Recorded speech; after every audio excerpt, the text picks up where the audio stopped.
Well, ladies and gentlemen, this afternoon it's been a pleasure to meet the people of the Australian Maritime Safety Authority, essentially the control centre for the search operations which are occurring off the West Australian coast.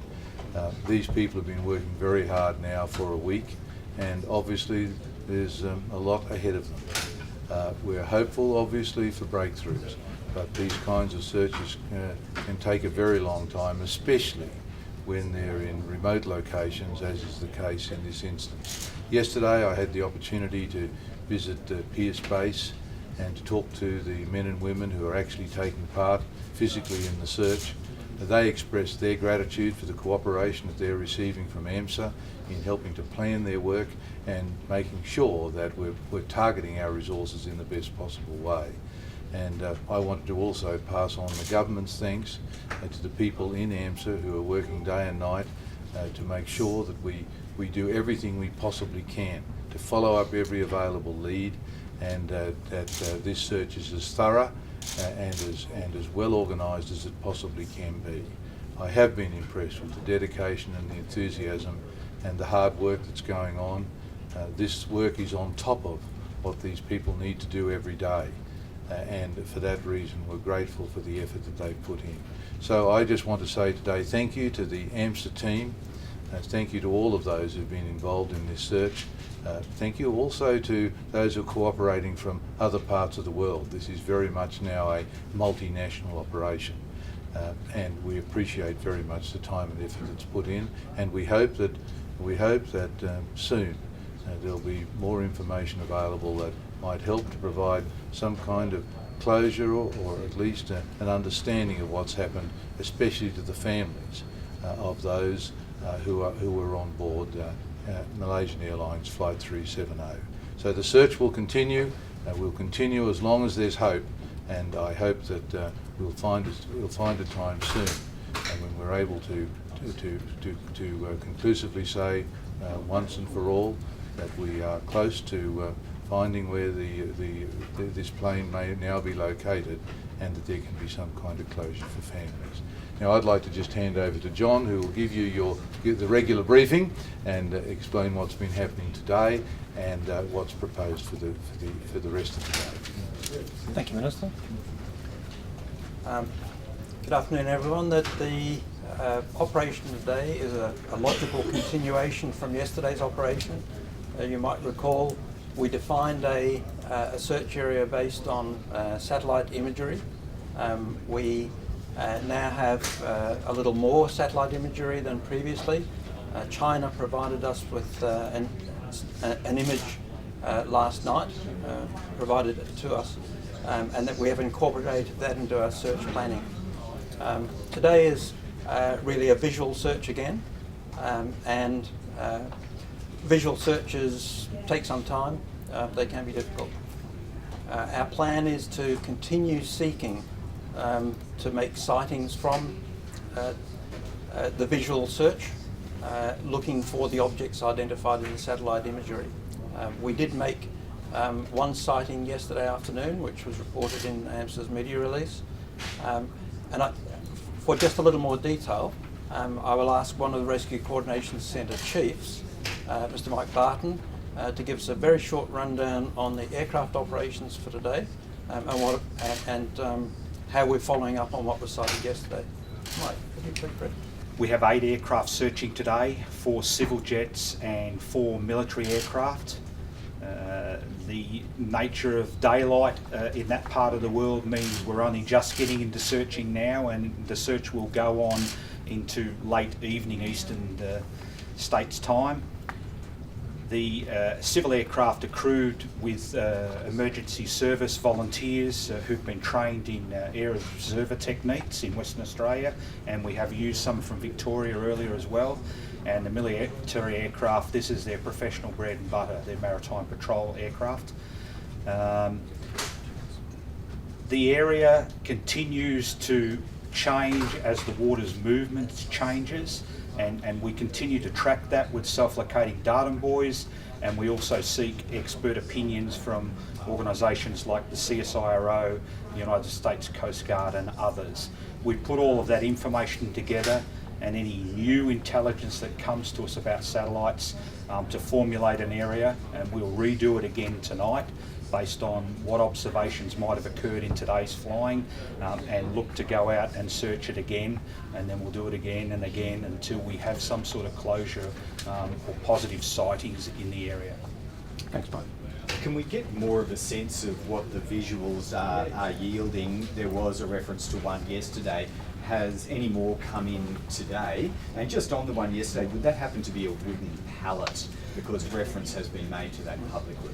Yeah, part of the description was a wooden pallet and a number of other items which were nondescript around it, and some belts of different colours around it as well, strapping belts of different lengths.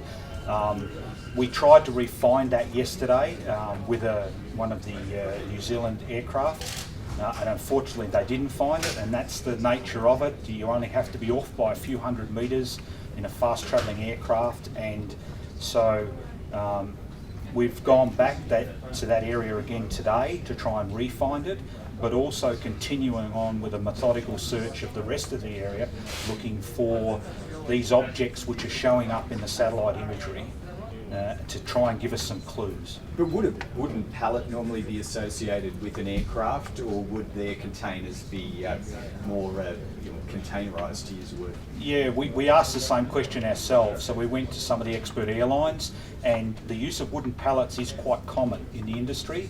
They can be packed, they're usually packed into another container which is loaded in the belly of the aircraft, but within that container it's quite common to have items on pallets and then put into the other items. So it's a possible lead, but we will need to be very certain that this is a pallet, because pallets are used in the shipping industry as well. And descriptions of other debris, has any description been put on other debris? Well, we're not describing it as debris. What was described to us was a number of objects around which they couldn't quite determine what they were. The only other items that were given any real description were straps that were there, and again that could be anything. And so until we refine these items and have a good look at them, it's hard to say whether they're associated with this or not. And the search for the debris that was located by the Chinese satellite, can you update the system or something? Again, that satellite showed an image of something that was in that area. It's consistent with other images from the early days, 3 or 4 days ago, in an area and a time and sizes. So again, the focus of our visual search is to locate some of these items and just find out what they are. The difficulty appears to be that looking straight down from above and the satellite is showing an object of some description, they are giving us sizes, but actually determining what it is from an aircraft at a lot lower altitude, looking into the sun or with the haze and all the rest of it, it's proving difficult to relocate these items. And what's the biggest challenge so far of the search? The challenge of this search hinges around its remoteness from anywhere. The aircraft are operating at extreme ranges from Perth, which is the closest airfield, or RAF Base Pearce, which is just up the road, and so at 2,500 kilometres away, they're operating at the limits of their endurance and only having a short period of 1 to 2 hours in the search area and then back again. So that's only allowing us to get in a singular search a day, which is again spreading the search out over several days. And visuals on other objects, have any reports of those come in subsequent to yesterday? No, yesterday was the first visual sighting we've had in the search so far, and today, as I said, because of the time zones difference, we're only just getting into some searching out there, so we're waiting to see what other observations are made out there. The weather was not as good today.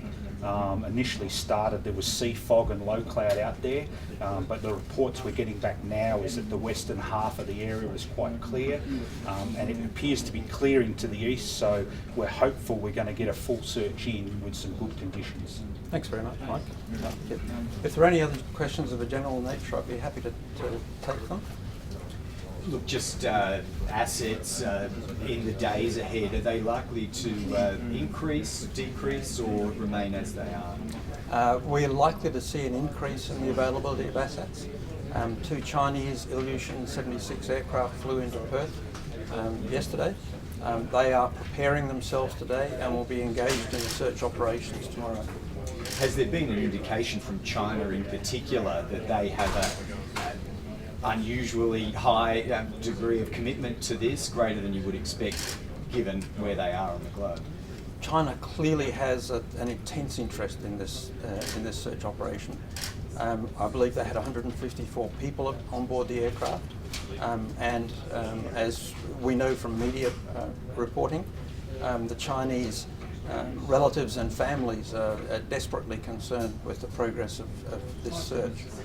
So China has offered the 2 Ilyushin 76 aircraft.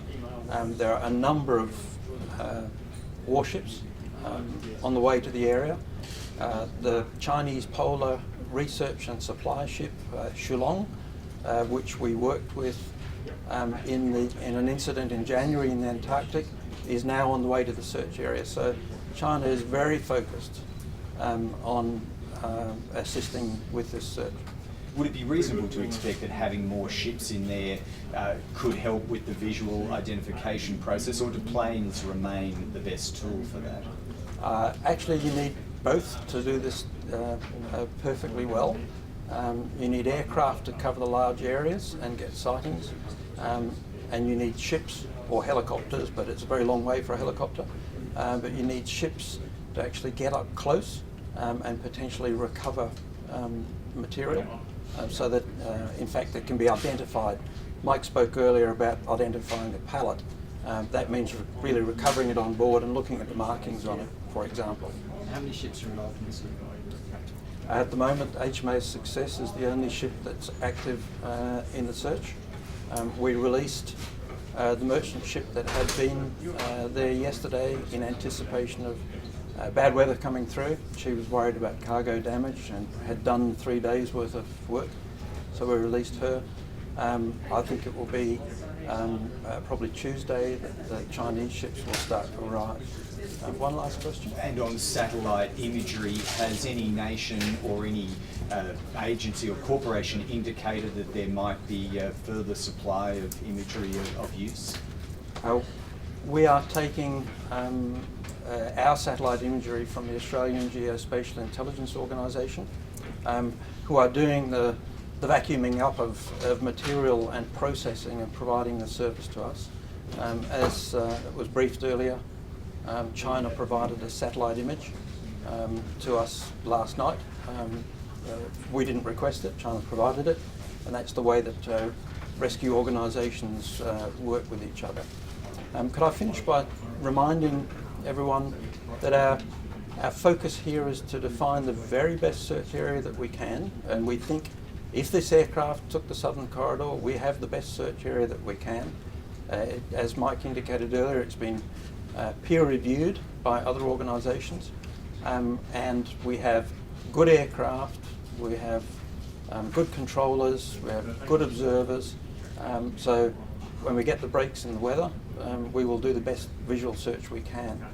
AMSA still holds the gravest of concerns for the people that were on board this aircraft, and we intend to stick with this until we've done all we can. Thank you, everyone.